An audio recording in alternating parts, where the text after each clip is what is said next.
Well, women are making political gains, as we just heard. A report out today finds women have a long way to go to find equality in the corporate world.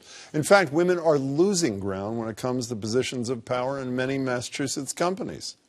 The Boston Club's just released annual corporate census shows 10 of the top 100 companies in the state are so-called 0 zeros. I love that term, meaning not a single woman in a director or top executive role. That's one more company than last year in that category. 16 of those top 100 companies have all-male boards. 47 of them have no women executive officers. That's 2 more than a year ago. One positive, I guess, the percentage of women directors in those companies is the highest it's ever been since the Boston Club started researching this 15 years ago. But the downside, that highest ever percentage is just 19.2%. Oh, and fewer than 2% of the directors are women of color. Joining me to possibly provide some hope, we'll see her, Pat Flynn, the report's co-author. Pat's also an economics and management professor at Bentley University. It's great to meet you, Pat. Thanks for being here. Shirley, Leung, Boston Globe business columnist and GBH contributor. It's great to see you. Is it fair to say, Pat, some stagnation, some retreat, and a little tiny bit of progress? Is that a fair summary of this? Absolutely a fair summary. In fact, when we started doing this report, we used decimal points, and we get criticized for being academics that use decimal points. But we need the decimal points to show progress. So you were right. The progress was there, but it was 0.6% in terms of the number going up. And the women of color thing is embarrassing. I mean, it's pathetic. It is. And, I mean, the whole report was a bit depressing this year. I mean, and there wasn't a lot of progress. And, you know, I wrote a column today focused on the all-male boards. And the reason why I focused on that is because I think of Harvey Weinstein and what happened in him. He had a 9-member board, all men. I learned that today from you. I think that that's why. Imagine if there was 1 woman or 2 women on that board. Don't you think something, maybe that wouldn't have gone all along? And was your point today that that fact is going to provoke somebody who doesn't already think that gender diversity is a good idea to have an epiphany and say, aha, I need women? Right. What took them so long? I'm hoping that will crystallize for many people the need for, I mean, not just... Even if it's a CYA kind of thing, right, you're saying, right? Well, I'm serious. Yes, yes. But I think it also drives home why diversity matters. I mean, an all-women board would be bad, too. I mean, it just drives home the idea that you need different viewpoints to kind of, to kind of guard against your blind spots. Does the average person who is a 0-0, when I first learned the term years ago from you, I still can't get over it, do they think it's better for business to have all men? Why are they still in the 18th century? That's an excellent question. We ask them regularly, and when we talk to them about how could they possibly be a 0-0, I mean, women are responsible for over 85% of all spending in this country. They have more than half the wealth in this country, so they should really be paying attention. But their responses are threefold. One, they say, everything's fine as is, why should we change? They don't say that. They do say that. They absolutely say that. Number 2, they say, we don't have any vacancies, and that's really irrelevant because you could always make another point. And as we show in the report, right? I mean, we show in the report, companies had vacancies, filled them, but they filled them with men. And 3, they say they can't find qualified women, which just isn't the case anymore. So that's another topic I think we'll come back to in terms of who they're looking for and where the people are and how to find them. I know universities are not part of your bailiwick here, but when I looked at another thing, it was in the Globe magazine or whatever it was a week ago, about women CEOs.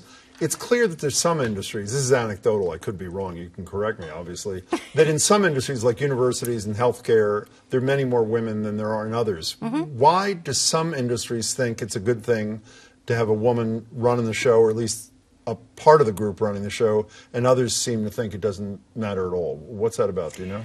Well, it's a long history involved in that, and I think it depends on the industries. In some industries, there just weren't very large percentages of women.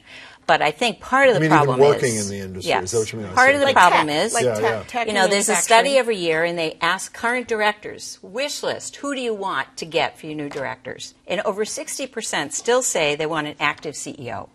And then there's like 55% that say they want a retired CEO. Well, we still don't have a lot of female CEOs. That's just the way it is. However, if you look at who actually went on boards last year, less than 20% were actually CEOs or presidents. So they're looking for something, and yet in reality, that's not the way that boards are being. It's called an excuse, right? They're making excuses. But again, I asked Pat this, but in your experience, you're talking to business leaders all the time. Do they think it really doesn't matter to the bottom line? Forget the ethics of it and the morality of it.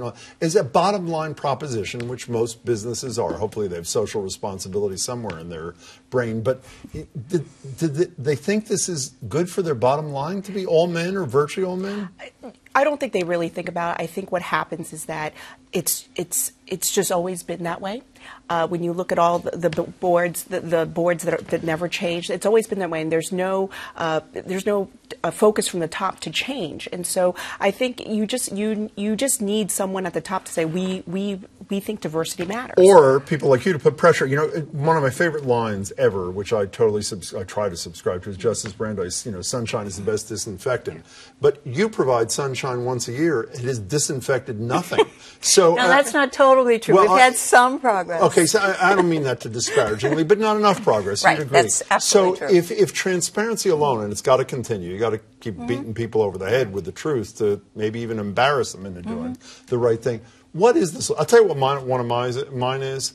As you both probably know, there are a bunch of European countries that mandate by law what percentage of their directors. Germany, most significantly, I think it was in 2015, added their name to the list. You got to have 30% women. France and I think Spain, it's got to be 40%. When you and I had this discussion last year, I know you hate mandates, but when the free market has failed as miserably as it obviously has, isn't it time for government to step in? These are public corporations.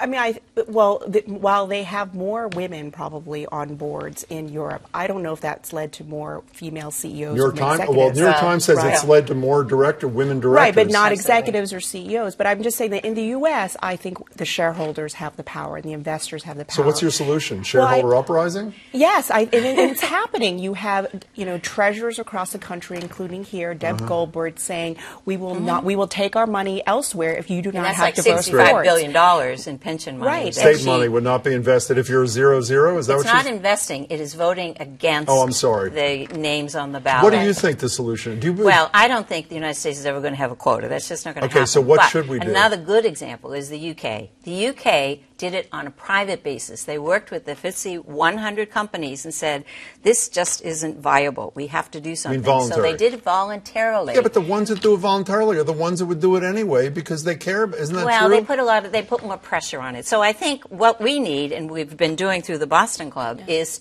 we have a group of men that have been helping us to get access to the companies where there are no women, whether they're executives or whether they're directors. We're also increasingly making the case. You have to go in through the back door, though, correct? We'll go in any door we can get in. But you also, we're really trying to make the case. It used to be that we could say, well, there are a lot of studies out there that show that profitability is better if you have a diverse board. And now they're showing that there is less refinancing of the bottom line. There's less corruption. So we're looking at it that way. But the other side is, if you can. Okay, if they don't do these things, they have to start worrying now about the institutional investors, the BlackRock, the State Street. Like you just described. All of those companies that are now voting against, and it's going to cost them. If people want to be really miserable, where can they get a copy of this thing? How do they do it? That's a terrible thing to say. They can get a copy of this by just going online to thebostonclub.com and asking for it. It's the 2017. It's fabulous to do this. I mean, Pat, Thank it's great you very to meet you. much. Thanks so much, Thank Shirley. you. It's great to see you Thanks as always. Thanks, really appreciate it.